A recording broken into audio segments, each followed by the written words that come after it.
ଓଡ଼ିଶାବାସୀ ଦେଖିବେ ଆଉ ଏଇଟା ସଫଳ ହେବ।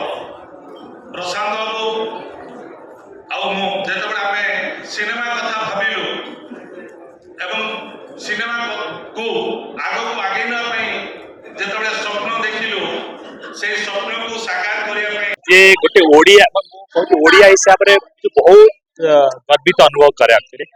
କାରଣ ମୁଁ ବମ୍ବେରେ ମୁଁ 25 ବର୍ଷ ହେଲା ବମ୍ବେ ଏବେ ବି ବମ୍ବେରେ କାମ କରୁଛି। ବମ୍ବେରେ ଦିଟା ମାନେ ଭଲ ଟେକ୍ନିସିଆନ କରି ଜଣେ ଓଡ଼ିଆ ଆଉ କେରଳା ଲୋକ ବୁଝାଏ। ପ୍ରଥମେ ଓଡ଼ିଆ ଲୋକ ତାପରେ କେରଳା ଲୋକ ବୁଝାଏ। ତେଣୁ ବଟ୍ ଆମ ଓଡ଼ିଶା ମୁଁ ଓଡ଼ିଆରେ ଫିଲ୍ମ କରିଛି, ବେଙ୍ଗଲରେ ଫିଲ୍ମ କରିଛି, ରିଜନାଲ ଫିଲ୍ମ କରିଛି, ଗୁଜରାତି କରିଛି, ହିନ୍ଦୀ କରିଛି, ଏବେ ମରାଠୀ କରିଛି, ଆଗକୁ ମାଲାୟାଲମ ବି କରିବି ଆକ୍ଚୁଆଲି।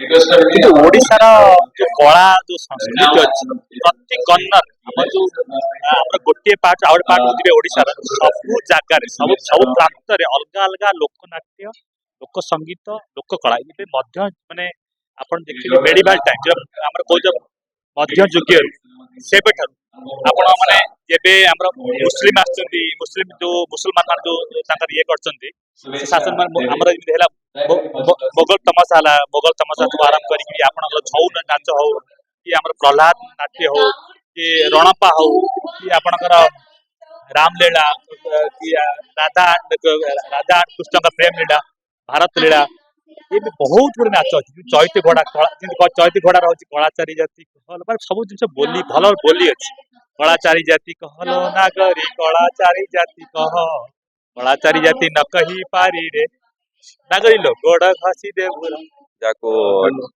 ଡାଇରେକ୍ସନ ଦଉଛନ୍ତି ପ୍ରତାପ ଭାଇ। ତ ମୁଁ ବହୁତ ଖୁସି କି ଗୋଟେ ଓଡ଼ିଶାର ଲୋକ ନାଚକୁ ନେଇକି ଗୋଟେ ଏତେ ସୁନ୍ଦର ସବଜେକ୍ଟ ଆଉ ମଡର୍ନ ଏଜ ର ଗୋଟେ ଡ୍ରାମା ଆଉ ଗୋଟେ ମିଷ୍ଟ୍ରିୟସ୍ ଡ୍ରାମା ଗୋଟେ ସସ୍ପେନ୍ସ କାହାଣୀ ଏତେ ସୁନ୍ଦର ଫିଲ୍ମଟେ ତିଆରି କରିବାକୁ ଯାଉଛନ୍ତି। ଆଉ ଏ ଫିଲ୍ମର ମୁଁ ଗୋଟେ ପାର୍ଟ ଆଉ ମୁଁ ସେଥିପାଇଁ ବହୁତ ଖୁସି।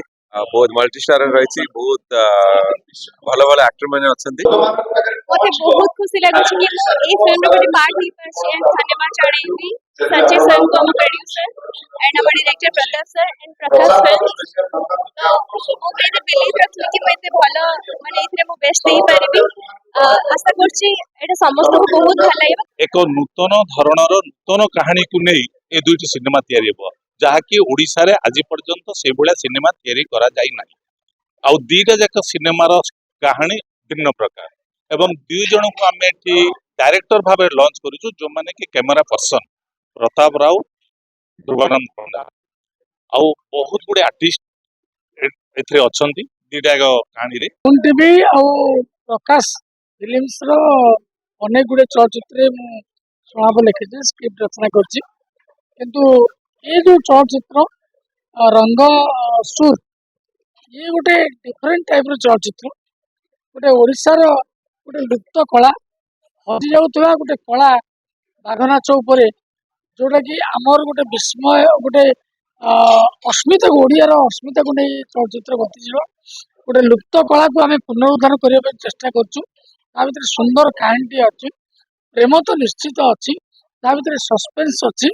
ଏଇଟା ଗୋଟେ ନିଶ୍ଚିତ ଭାବରେ ଗୋଟେ ଓଡ଼ିଆ ଚଳଚ୍ଚିତ୍ରର ଗୋଟେ ପରିବର୍ତ୍ତନର ସ୍ୱର ଆଣିବ। ଓଡ଼ିଶାର ଗ୍ରାମାଞ୍ଚଳର ବର୍ତ୍ତମାନ କ୍ରିକେଟର ସିନାରିଓ କଣ ଅଛି ସେଇଟା ଆକ୍ଚୁଆଲି ସିନେମା ମାଧ୍ୟମରେ ଆମେ ପ୍ରୋଜେକ୍ଟ କରୁଛୁ। ବର୍ତ୍ତମାନ ଗାଁ ଗାଁରେ ସ୍କୁଲ ପ୍ରିମିୟର ଲିଗ୍ ଅଛି, ତେଣୁ ବେସିକାଲି ଏଇ ସବଜେକ୍ଟଟା ସେଇଠୁ ବେସ୍ କରିକି କରାଯାଇଛି ଏବଂ ତା ମାଧ୍ୟମରେ ବି ଗୋଟେ ଅଛି ଯେ ଖେଳ ମାଧ୍ୟମରେ ପିଲାଙ୍କୁ କେମିତି ଏଜୁକେଟ କରାଯାଏ ସେଇଠି ଆଉ ଗୋଟେ ଏହାର ପାର୍ଟ ଅଛି। ଓଭରଅଲ୍ ମୋର ଏଥିରେ ରିଲେଟ୍ କରୁଛନ୍ତି ଅମ୍ଳାନ ଦାସ ଯିଏ ହେଇଛନ୍ତି ଅଧିନାୟକ। ଆକ୍ଚୁଆଲି ପ୍ରାକ୍ଟିକାଲି ସେ ଅଧିନାୟକ ସେ ଖେଳୁନାହାନ୍ତି, କିନ୍ତୁ ତାଙ୍କର ଯୋଉ ପିଲାମାନଙ୍କୁ ଯୋଉ ଶିଖଉଛନ୍ତି ସେଇଥିପାଇଁ ଆମେ ଟାଇଟଲଟି ଅଛି। କହିଲେ କି ଲୋକ କଳା ଉପରେ ଏ ଫିଲ୍ମଟା ପର୍ଯ୍ୟବସିତ ଗୋଟେ ହଜି ଯାଉଥିବା ଗୋଟେ ଫୋକ୍ ଆର୍ଟ ଫର୍ମ ବାଘ ନାଚ, ଆମର ଗୋଟେ ଡ୍ୟାନ୍ସ ଫର୍ମ ଓଡ଼ିଶାର ଦେଶ ବିଦେଶରେ ବହୁ ଜାଗାରେ ଓଡ଼ିଶା ପରିଚିତ ଏଇଥିପାଇଁ ଏହାର ବିଭିନ୍ନ ଜିଲ୍ଲାରେ ବିଭିନ୍ନ ପ୍ରକାର ବାଘ ନାଚ ହୁଏ। ତ ସେଇ ହଜି ଯାଉଥିବା ଲୋକ କଳାକୁ ବଞ୍ଚେଇବା ପାଇଁ ଗୋଟେ ଉଦ୍ୟମ ଏଇ ସିନେମା ଜରିଆରେ କରିଛନ୍ତି ନିର୍ଦ୍ଦେଶକ ପ୍ରତାପ ରାଉତ। ମୁଁ ବହୁତ ଖୁସି କାହିଁକିନା ପ୍ରତାପ ସାର୍ ଏଥିରେ ଡେବ୍ୟୁ କରିଛନ୍ତି ଯେ ଡିରେକ୍ଟର, ତାଙ୍କ ସହିତ ମୁଁ ଆଗରୁ 3ଟି ସିନେମା କରିସାରିଛି। ଆଜ ଏ କ୍ୟାମେରାମ୍ୟାନ୍ ସେ କେତେ ୱାର୍କୋଲିକ୍ ସେଟା ଲୋକମାନେ ଜାଣିଛନ୍ତି, ସେ ସେଟ୍ରେ କେତେ ଆକ୍ଟିଭ ଥାନ୍ତି।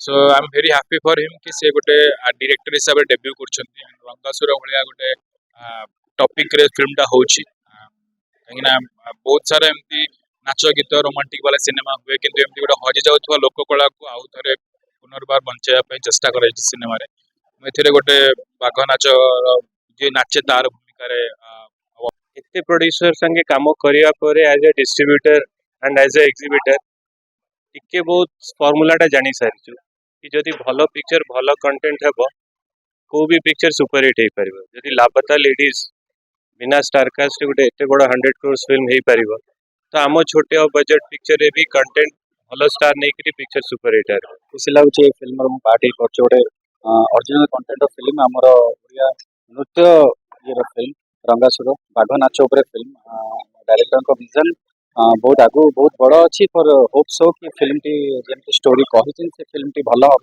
ଆଉ କ୍ୟାରେକ୍ଟରଟା କହିବିନି କାହିଁକି କ୍ୟାରେକ୍ଟରଟା କହିଦେଲେ କ୍ୟାରେକ୍ଟର ବହୁତ ଜିନିଷ ରିଭିଲ୍ ହେଇଯିବ ଆ ଭିତରେ ସୋ ହୋପ୍ କି ଯେବେ ବି ଫିଲ୍ମ ଆପଣମାନଙ୍କ ପ୍ରକ୍ଷାଳୟରେ ଆସିବ ଆପଣମାନେ ନିଶ୍ଚୟ ଫିଲ୍ମଟି ଦେଖିବେ ଆପଣମାନଙ୍କୁ ନିଶ୍ଚୟ ଭଲ